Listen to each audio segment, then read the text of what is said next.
Bonjour, permettez-moi de me présenter. Mon nom est Paul-André Durocher. Je suis l'évêque du diocèse d'Alexandrie à Cornwall.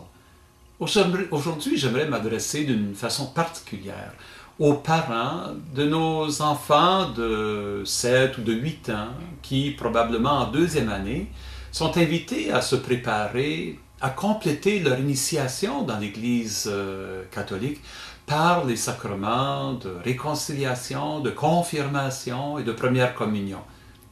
On n'est pas surpris d'apprendre que c'est l'âge auquel on est invité à compléter son initiation, mais plusieurs sont surpris par le fait que dans le diocèse d'Alexandrie-Cornwall, on confirme les enfants avant qu'ils ne fassent leur première communion. De fait, ce n'est pas la pratique courante. Moi-même, quand j'étais enfant, je suis né à Windsor, en Ontario, dans le diocèse de London.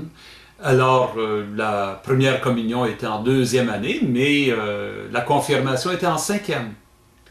Nous sommes déménagés, moi et ma famille, dans le nord de l'Ontario, à Timmins, quand j'étais en quatrième année. Et là, j'ai été tout surpris d'apprendre que la confirmation, là, était célébrée en troisième. J'avais manqué le bateau. Il a fallu que je sois confirmé avec les plus petits que moi. J'étais bien gêné. D'autres personnes ont souvenir d'être confirmés quand ils étaient jeunes adolescents. D'autres, plus jeunes enfants. D'autres ont été confirmés quand ils étaient adultes. Pour être bien clair, qu'on s'entende bien sur c'est quoi la confirmation, ceux et celles qui ont mon âge ou plus, ils parlent souvent à propos du fameux soufflet de l'évêque, la tape que l'évêque donnait aux jeunes confirmants.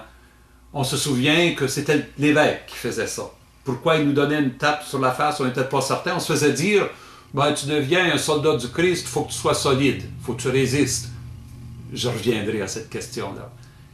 Mais certainement, la confirmation, c'était le sacrement qui était lié au ministère de l'évêque. Et pour la plupart d'entre nous, ce sacrement était célébré quelques années après notre première communion.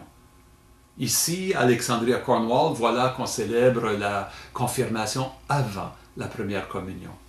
Ça, c'est la décision de l'évêque qui m'a précédé, Monseigneur Eugène Larocque.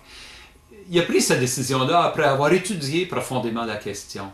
Mais j'aimerais vous expliquer une chose tout de suite. Au niveau de l'Église universelle, il y a une certaine loi. Et la loi, c'est que les enfants font leur première communion à l'âge de raison, donc à 7 ou 8 ans, et que normalement, ils sont confirmés avant de faire leur première communion. C'est ça la loi de l'Église. Mais dans la loi, on explique aussi que les exceptions sont permises si la conférence des évêques d'un pays décide de permettre des exceptions.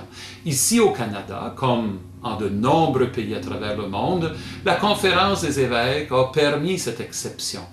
Et, il faut le reconnaître, l'exception est devenue la règle. Très peu de diocèses suivent la norme qui est établie pour l'Église universelle. Nous, ici à Alexandrie-Cornwall, nous la suivons. Dans le prochain petit clip, j'aimerais prendre quelques instants pour vous expliquer un peu pourquoi nous avons décidé de suivre cette norme universelle.